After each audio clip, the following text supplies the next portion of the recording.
Halo, assalamualaikum warahmatullahi wabarakatuh. Selamat sore ya buat teman-teman semuanya, khususnya yang selalu menantikan video-video terbaru, updatean terbaru dari channel. Oke, terima kasih ya buat teman-teman semuanya yang selalu mensupport, mendukung tentang channel Solusi Utang. Saya ucapkan ribuan terima kasih buat Anda semuanya karena dukungan dan supportan Anda, alhamdulillah ya, menjadikan channel ini terus berkembang dan berkembang lagi sampai detik ini ya. Oke, ini ada curhatan ya melalui via email, saya bacain di sini ya. Dari kita nggak usah sebutin lah ya, tapi dia menguraikan di sini cukup panjang lebar loh di sini. Saya munculin aja ya. Assalamualaikum Bang, perkenalkan nama saya Rizky, subscriber baru Abang. Saya mau cerita tentang pengalaman saya dan saya akan lampirkan screenshot. Hari ini saya sedang bingung mempunyai hutang pinjol ke Shopee Pinjam. Nomor 1 1.600.000, nomor 2 1.000.000, nomor 3 800, totalnya 3.200.000. Dan pembayaran dengan bunga semuanya totalnya 4.419.529, jatuh tempo tanggal 5 Januari 2022. Saya belum lewat jatuh tempo, berarti 32 ke 4.200.000, berarti bunganya 1.200.000 lebih ya bunganya di sini ya, 1.200.000 lebih ditotalin dari 4 juta, berarti bunganya lebih dari 30% ya, bunganya lebih dari 30%. Untuk mengganti uang segitu saya tidak mampu karena saya tidak punya uang sama sekali dan saya pengangguran. Saya pinjam uang itu untuk biaya makan sehari-hari untuk orang tua, sedangkan orang tua saya tidak tahu bahwa uang tersebut adalah hasil pinjam dari Shopee. Oh, ini gimana sih? Kok bisa ya Anda minjam uang itu untuk mengganti uang segitu, Anda tidak mampu, Anda pengangguran, tapi Anda malah memaksakan untuk meminjam. Ya, di satu sisi ini adalah hal yang harusnya dikurangi ya oleh teman-teman semuanya. Kalau bisa ini dihentikan gitu loh. Karena kita mempunyai pinjaman yang seperti ini, kita harus juga tahu dong. Kita yang minimal itu kita juga pertama harus sadar dalam hal berhutang itu, kita harus sadar. Buat apa nih? Ya, kalau hanya kebutuhan sehari-hari kita akan terlilit dalam hutang yang seperti ini ya. Dan ditambah ini jatuh temponya tanggal 5 Januari. Dan sekarang aja masih ada waktu 1 minggu lagi. Coba aja berusaha dulu. Meskipun Anda pengangguran saat ini, jangan dinikmati pengangguran itu. Karena kita manusia ini dibekali dengan rasa, dengan kemampuan yang ada gitu loh. Ya, jadi jangan dibiasakan, oh kita pengangguran, kita sudah mengeluh, kita sudah mengalah dulu sebelum kita berperang, sebelum kita mencoba, kita sudah menjadi orang yang pesimis. Nggak boleh kayak gitu ya. Ya. Dan di sini ditambah lagi, Anda sudah menikmati uangnya, habis itu Anda mengatakan tidak mampu dengan nominal uang segitu, terus kenapa diambil?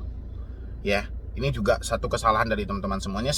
Yang salah saya salahkan, yang benar saya benarkan gitu loh. Saya nggak mau juga membela yang salah, saya bela, saya juga nggak mau. Ini hal seperti ini juga harusnya nggak seharusnya terjadi gitu loh. Kan Anda tahu minjam di pinjol itu seperti apa.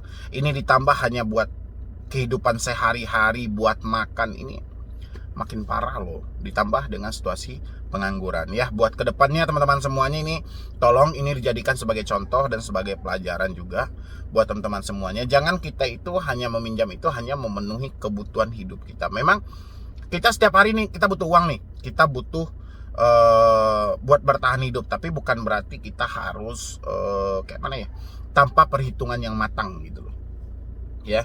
Saya lanjutin ini. Tidak tahu bahwa uang tersebut dari hasil pinjam dari Shopee.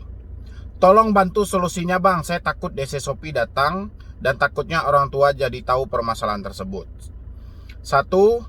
Apakah saya harus ganti nomor dan reset ulang HP ke setelan pabrik? 2. Kalau misalnya galbay selamanya, apakah bisa Bang?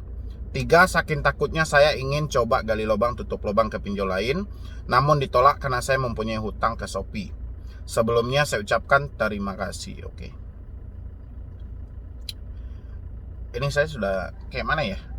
Kalau hal seperti ini kan ada satu unsur yang Anda sengaja gitu loh. Anda sengaja. Memang saya di satu sisi saya cukup prihatin ya, karena memang kondisi Anda yang tidak mempunyai uang, habis itu Anda tidak ada pekerjaan, tapi Anda terlalu memaksakan diri. Ini teman-teman, ini keganti contoh ini.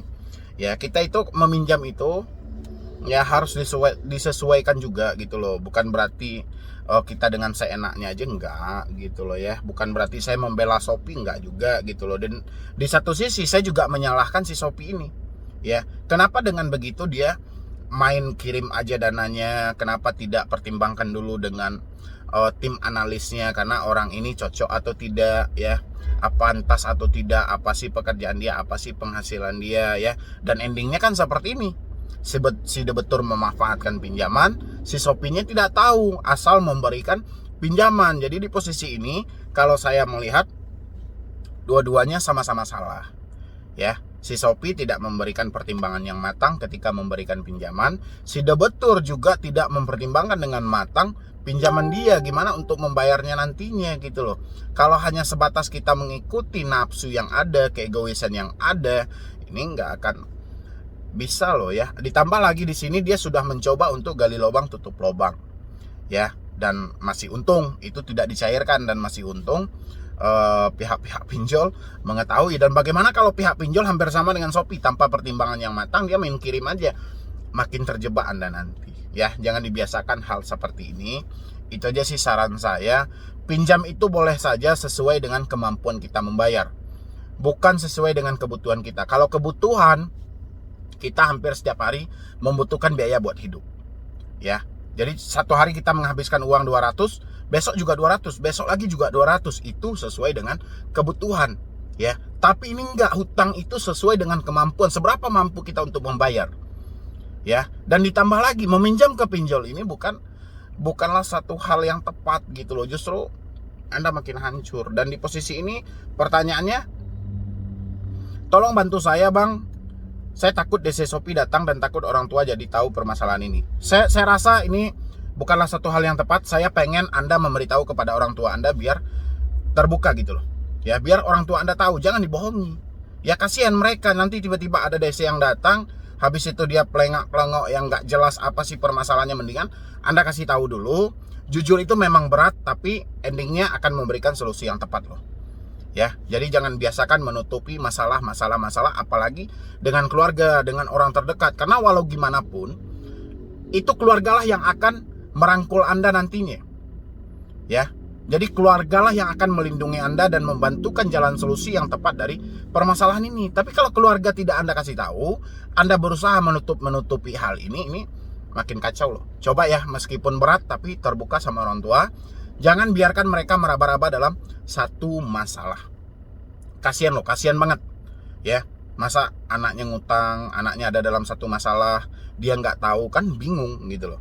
Habis itu yang kedua pertanyaannya, apakah saya harus ganti nomor dan reset ulang HP ke setelan pabrik? Nggak harus ya. Anda cukup sampaikan aja, sejauh mereka tidak meneror dan mengintimidasi, Anda sampaikan saja, saya memang salah saya hari ini belum ada uang, saya belum bekerja. Kalau saya diberikan waktu, insya Allah saya akan usahakan terus. Dimana nanti uang saya ada, saya akan selesaikan hutang ini pelan-pelan ya. Tapi kalau mereka sudah menteror, mencaci maki, menghina, silahkan Anda ambil alternatif ini untuk mengganti nomor, reset HP ke dalam pabrik, silahkan. Kalau mereka sudah menteror dan sudah tidak ada lagi solusi ya. Yang ketiga, kalau misalnya galbay selamanya, apakah bisa Bang? Galbay selamanya itu tergantung dari kondisi orangnya.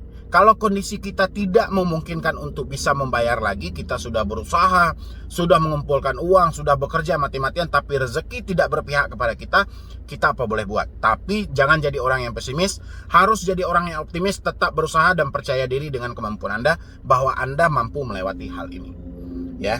Habis itu gali lubang tutup lubang. Gali lubang tutup lubang jangan dibiasakan ya. Kalau Anda sempat menggali, sekarang Anda pinjam di Shopee 3.200.000 dan pembayaran Anda 4.419.000, belum tentu Anda bisa dapat pinjaman dengan nominal ini. Berarti Anda butuh beberapa aplikasi untuk menyamakan nominal pinjaman ini ya. Jadi Anda makin terpuruk dan makin terpuruk ya. Tidak akan menyelesaikan masalah. Oke. Jadi hari ini saran saya cuma itu aja. Coba terbuka sama orang tua Anda. Nggak perlu juga ganti kartu sebelum kita diteror, kecuali kita sudah diteror dan dicaci maki, dihina. Silahkan Anda mengambil jalan alternatif itu, mengganti kartu dan reset HP ya. Habis itu kalau untuk bayar pinjol, tidak bayar pinjol selamanya, itu tergantung dari rezeki Anda. Tapi berusaha dulu, jangan menyerah sebelum Anda mencoba Ya, habis itu gali lubang tutup lubang, itu tidak dibenarkan. Ya, jadi dari saya cuma itu aja, teman-teman semuanya. Silahkan ambil pelajaran dari hasil curhatan dari teman kita ini, bahwa mana yang bagusnya dan mana yang tidak bagusnya, teman-teman pasti bisa mempertimbangkan, pasti bisa mencerna mana yang baik dan mana yang tidak baik. Ya, yang jelas hutang dipinjol itu adalah suatu musibah yang sangat besar, dan Anda kalau asal-asalan masuk, Anda akan terjebak di dalam lubang ini dan sangat sulit untuk keluar. Ya, jadi sekian dulu dari saya, Medi Broni. Wassalam. Baik, harus